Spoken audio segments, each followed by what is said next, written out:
Students, welcome to my channel God classes. तो बच्चों, आज का जो लेक्चर है उसमें हम पढ़ेंगे कुछ इम्प्लीकेशंस के बारे में। अब ये इम्प्लीकेशंस क्या होती हैं, किस किस तरह से होती हैं, किस किस तरह से आप इन्हें रिप्रेजेंट कर सकते हैं, डिटेल में हम सब जानेंगे इस वीडियो में।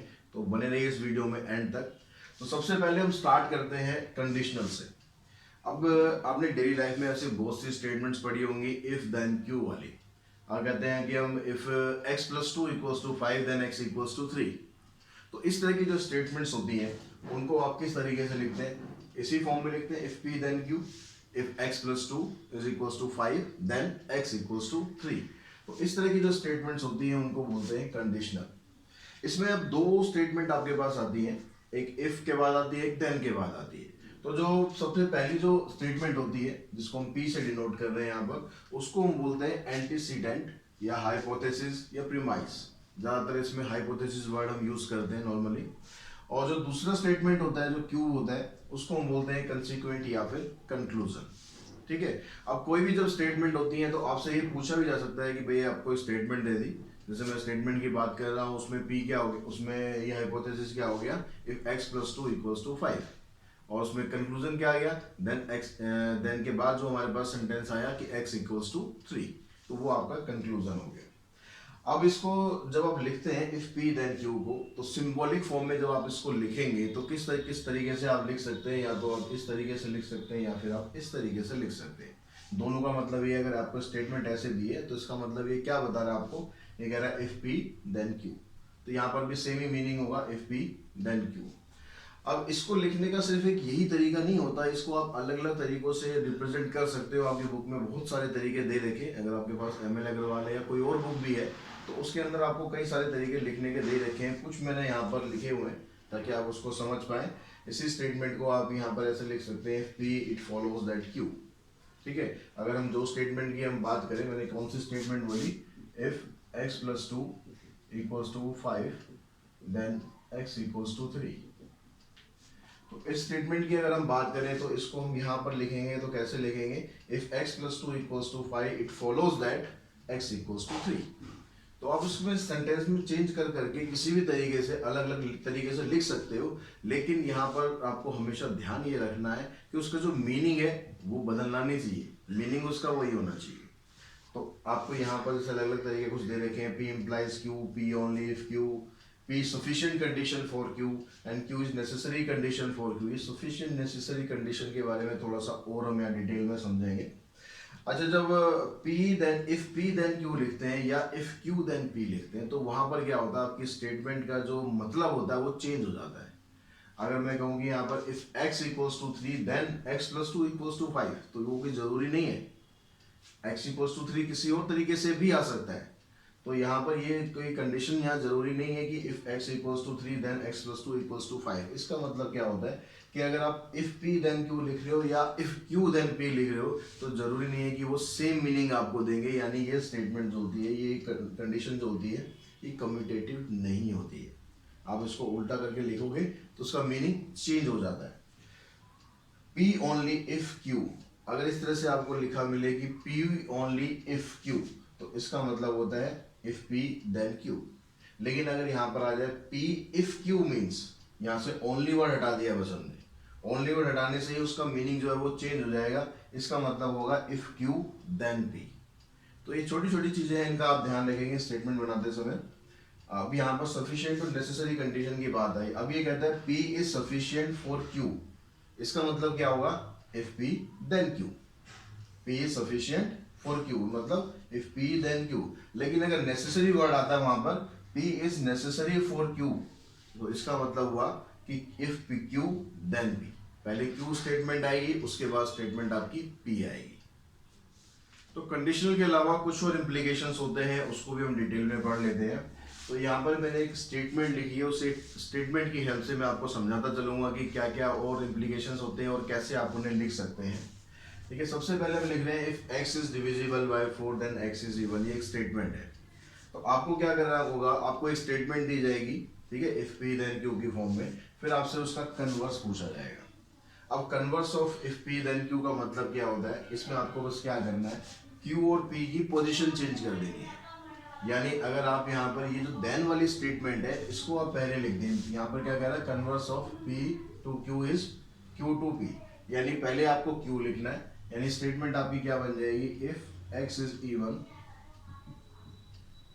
Then X is divisible by 4। ये क्या बन गया आपकी, इसका कन्वर्स हो गया, इस स्टेटमेंट का आपने कन्वर्स कर दिया। तो नेक्स्ट है आपके पास अपोजिट या फिर inverse of if P then Q। तो इफ P देन Q अगर आपको दिया हुआ है उसमें आपसे पूछा जाता है कि उसका अपोजिट बताना है, उसका इनवर्स बताना है। तो उसमें क्या करना है, आपको दोनों स्टेटमेंट का आपको नेगेशन कर देना है। P का भी नेगेशन करना है और Q का भी नेगेशन कर देना है। तो स्टेटमेंट को कैसे लिखेंगे, if X is not divisible bye, negation करना है तो नॉट लगा दो, नॉट लगा हुआ है तो नॉट को हटा दो, not divisible by 4 then x is not even. उसके बाद नेक्स्ट इंप्लीकेशन है कॉन्ट्रापोजिटिव। कॉन्ट्रापोजिटिव क्या होता है, कन्वर्स और इनवर्स, इन दोनों का मिक्सचर होता है। इन दोनों में क्या किया गया है, कन्वर्स में क्या किया हमने, उसको जो स्टेटमेंट है उसको उल्टा कर दिया, Q को पहले लिख दिया, P को बाद में लिख दिया।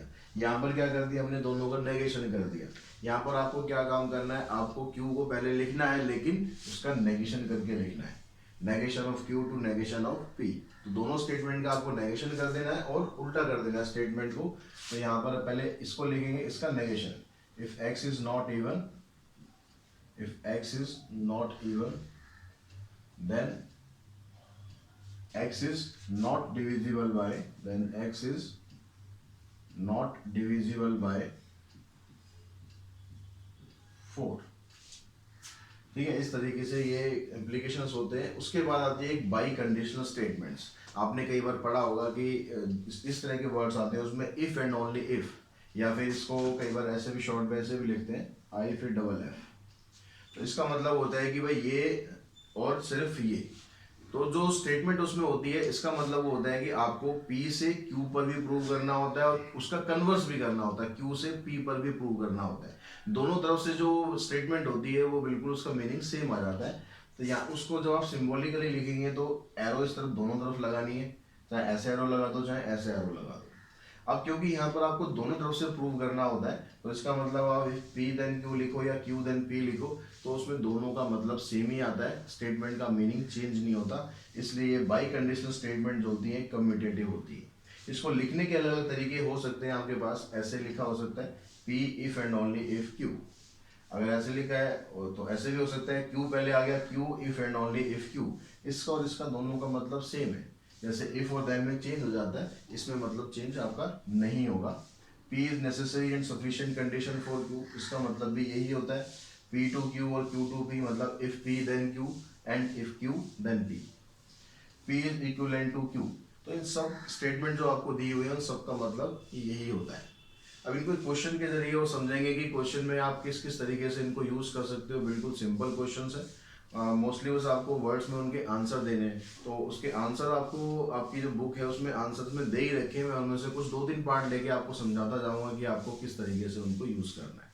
तो बच्चों अगर इसकी एक्सरसाइज की बात करें, एक्सरसाइज 8.5, इसमें आपको फर्स्ट क्वेश्चन में कहता है कि जो स्टेटमेंट्स आपको दी हुई है उसको स्टैंडर्ड फॉर्म में लिखना है। स्टैंडर्ड फॉर्म मतलब इफ P देन Q की फॉर्म में लिखना है। तो यहाँ पर मैंने जो 2 पार्ट पिक करे हैं उसमें एक नेसेसरी और सफिशिएंट कंडीशन कही है। इसमें हो सकता है थोड़ा बहुत आपको कंफ्यूजन हो कि क्या करना होता है। देखिए जब नेसेसरी कंडीशन दी होती है तो अभी मैंने बताया भी था बेसिक्स में, जब नेसेसरी कंडीशन होती है तो आपको Q टू P लिखना होता है। Q टू P मतलब ये स्टेटमेंट आपको पहले लिखनी है, उसके बाद फिर ये स्टेटमेंट लिखनी है। लेकिन स्टेटमेंट लिखनी ऐसी है, थोड़ा उसका जो ये चीज़ का ध्यान रखना है कि उसका सेंस वेंस भी ठीक से बने। तो यहाँ पर कहता है कि necessary condition for getting A grade. तो यहाँ पर अब स्टेटमेंट को आप कैसे लिखोगे, if you get a grade, if और देन की फॉर्म में लिखना है। अब यूँ लिखेंगे if you getting A grade, तो उसको आप सेंटेंस को जरा सही से बना दो। If you get a grade, then you knew the question paper in advance. अब नोइंगली लिखेंगे यहाँ पर, you knew the question paper in advance.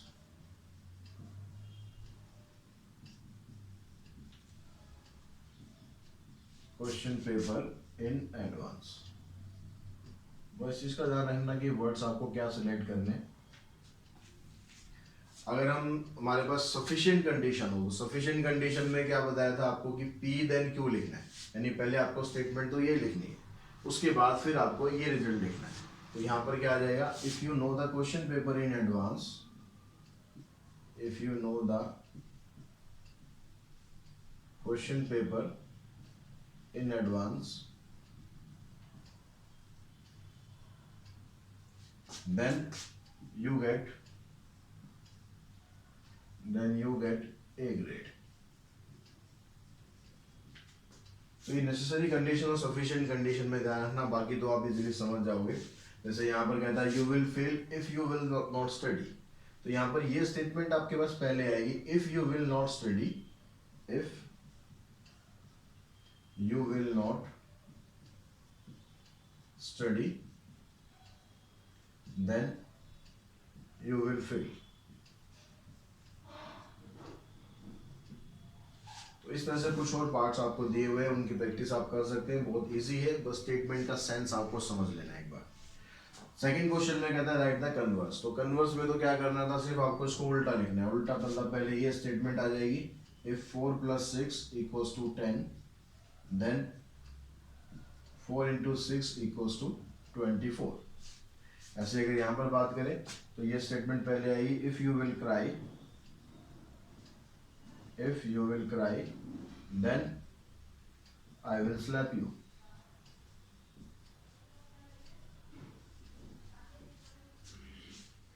Question number third में हमें क्या करना है, राइट द अपोजिट और इनवर्स। आपको इसका स्टेटमेंट का इनवर्स लिखना है। तो इनवर्स में हमने क्या सीखा था, इनवर्स में आपको सिर्फ क्या करना है, जो स्टेटमेंट आपको पहले दी हुई है उसका आपको नेगेशन कर देना है, और जो स्टेटमेंट बाद में दी है उसका भी नेगेशन कर देना है।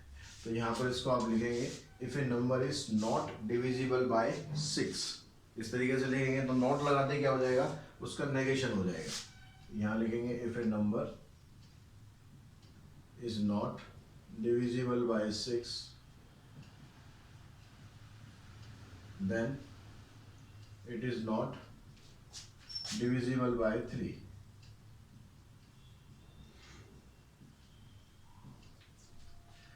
ऐसी जो अगली स्टेटमेंट है उसमें भी आपको क्या करना है, नेगेशन ही कर देना है। इफ ए नंबर n इस, अब यहाँ ऑड का नेगेशन क्या होगा, आप इसको नॉट ऑड भी लिख सकते हो, नंबर इज नॉट ऑड, या आप इसको ऐसे भी लिख सकते हो, फिर नंबर इज इवन, क्योंकि जो ऑड है उसका नेगेशन क्या हो जाएगा, इवन हो जाएगा।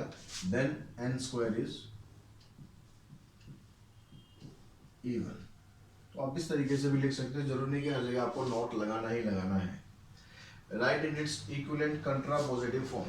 अब यहाँ पर इसको आपको कंट्रापोजिटिव में लिखना है। कंट्रापोजिटिव में क्या करना था, आपको कन्वर्स और अपोजिट दोनों का मिक्सर करना है, यानी स्टेटमेंट को उल्टा भी करना है और कन्वर्स भी करना है।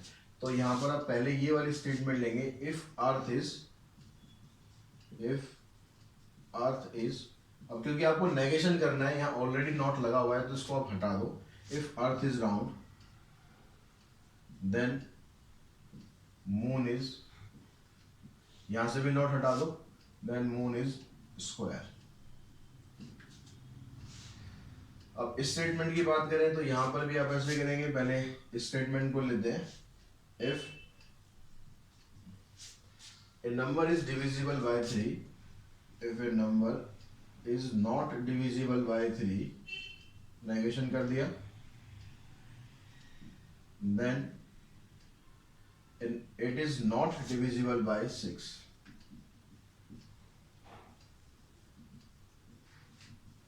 It is not divisible by 6। तो बच्चों क्वेश्चन नंबर 5 में आपको दिया है, rewrite the following statement in 5 different ways.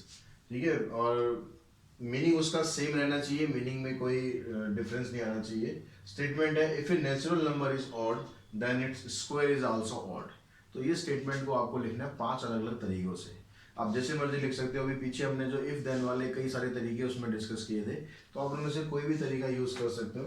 सबसे सिंपल तरीका तो ये हो सकता है कि आप इसको ऐसे लिखो, if a natural number, if तो हटा दो, यहाँ से कहता है ए natural number is odd, A natural number is odd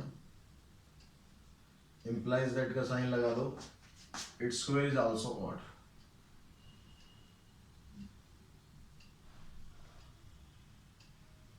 Also odd, ऐसे लिख सकते हैं। या फिर इसमें आप वो नेसेसरी और सफिशिएंट कंडीशन भी दे सकते हैं। जब सफिशिएंट कंडीशन होता है तो उसमें ये स्टेटमेंट पहले रहती है, ए natural number is being odd, A natural number is being odd,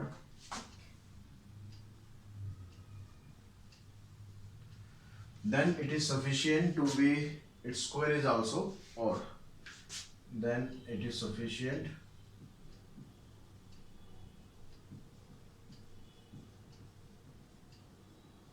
for its square is also odd. Necessary condition में जब लिखते हैं तो पहले आपके पास ये वाली स्टेटमेंट लिखते हैं, if a square of natural number is being odd, square of natural number is odd, is being odd, then it is necessary,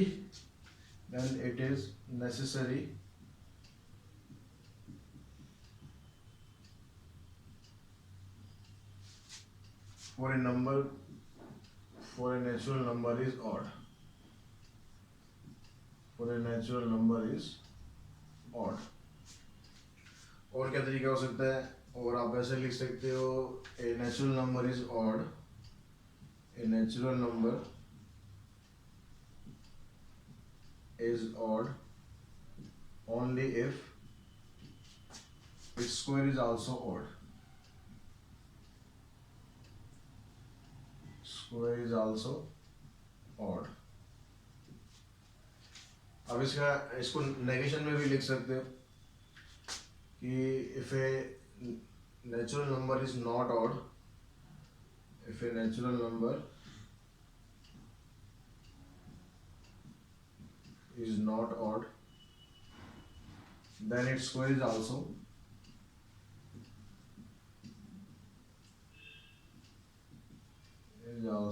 not odd. ऐसे 5 अलग अलग तरीकों से आप जैसे मर्जी इसको एक्सप्रेस करो, बस उसका जो मीनिंग है वो सेम कन्वे होना चाहिए। तो क्वेश्चन नंबर 6 में आपको स्टेटमेंट का क्या करना है, कन्वर्स भी लिखना है और कंट्रापोजिटिव भी लिखना है। तो जब आप इसमें कन्वर्स लिखेंगे, कन्वर्स वाले स्टेटमेंट में क्या लिखेंगे, कन्वर्स में क्या बताया था कि आपको इफ पी देन क्यू होता है, तो इफ क्यू देन पी लिखना है, मतलब ये स्टेटमेंट पहले लिखनी है और ये स्टेटमेंट बाद में लिखनी है। लेकिन जब ये स्टेटमेंट आप पहले लिखोगे तो यहाँ जैसे यू विल फेल आ रहा है, तो इस स्टेटमेंट को पहले नहीं लिखा दोगे कि आप फेल होंगे, तो पहले आपको स्टेटमेंट को थोड़ा सा टेंस के अकॉर्डिंग चेंज करना है बस। तो आप यहाँ लिखेंगे if you have failed in the test, then if you do not work hard, तो यहाँ पर क्या आ जाएगा, then you have not done work hard. ठीक है, ऐसे जब कंट्रापोजिटिव की बात करेंगे तो कंट्रापोजिटिव में कन्वर्स का ही नेगेशन कर देते हैं। ठीक है, कन्वर्स का नेगेशन करना है, कंट्रापोजिटिव में स्टेटमेंट को उल्टा भी करना होता है, नेगेशन भी करना होता है, यानी कन्वर्स का नेगेशन करना है। तो इसका आप नेगेशन कर दो, if you have not failed in the test, then you have done work hard। तो यहाँ से नोट लगा हुआ था, यहाँ से नोट हटा दिया है, तो यहाँ पर नोट नहीं था तो यहाँ पर नोट लगा दिया है। ऐसे अगली स्टेटमेंट है, सेम उसमें भी यही काम करना है, कन्वर्स निकालना है। तो कन्वर्स में क्या आ जाएगा, इफ देयर विल, यहाँ पर लिखा है there will be a traffic jam, तो यहाँ पर आप विल भी तो आप लगाओगे नहीं, तो यहाँ पर क्या करना है, if there is traffic jam, if there is traffic jam, then you have not obeyed traffic rule, then you have not obey traffic law. अब इसका अगर कंट्रा पॉजिटिव बनाना है, यहाँ पर नोट नहीं है, नोट लगा दो. If there is no traffic जाम,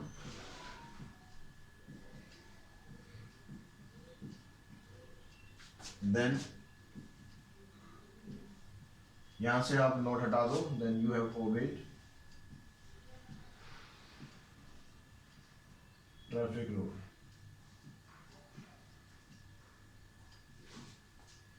इस तरीके से जैसे जैसे आपको बताया गया उस हिसाब से आप कंडीशन फॉलो करते चले. क्वेश्चन नंबर जो 7th है उसमें भी कन्वर्स और कंट्रा पॉजिटिव है, तो आई थिंक यहाँ से आप समझ ही गए होंगे क्या करना है. तो क्वेश्चन नंबर 8 पर चलते हैं. यहाँ पर कहता है combine the statement using if and only if. ये दो स्टेटमेंट आपको दिए है, इसको इफ एंड ओनली इफ से आपको कंबाइन करके एक स्टेटमेंट बनानी है. तो यहाँ कहता है if a rectangle is square then all its four sides are equal. और यहाँ कहता है all the four sides of a rectangle are equal then it is square. तो दोनों स्टेटमेंट का जो मीनिंग है वो सेम ही आ रहा है. तो मीनिंग सेम आ रहा है तो दोनों स्टेटमेंट को आप कंबाइन करके कैसे लिख सकते हो. यहाँ लिखो if a rectangle is square if and only if all its four sides are equal.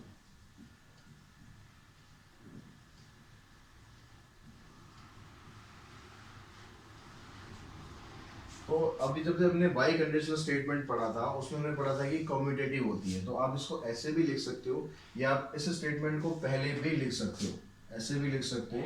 If all the four sides are equal, if all the four sides of a rectangle are equal, rectangle are equal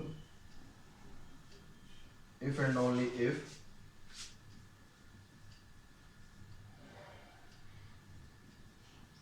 it is a square.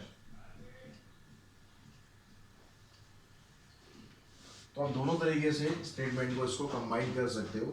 तो इसके साथ ही हमारी जो exercise है 8.5 वो finish हो गई है और अगले वीडियो में हम एक्सरसाइज 8.6 में मिलेंगे. तो आई होप आपको ये सब समझ में आया होगा. आज के इस वीडियो में इतना ही. Thanks to all of you.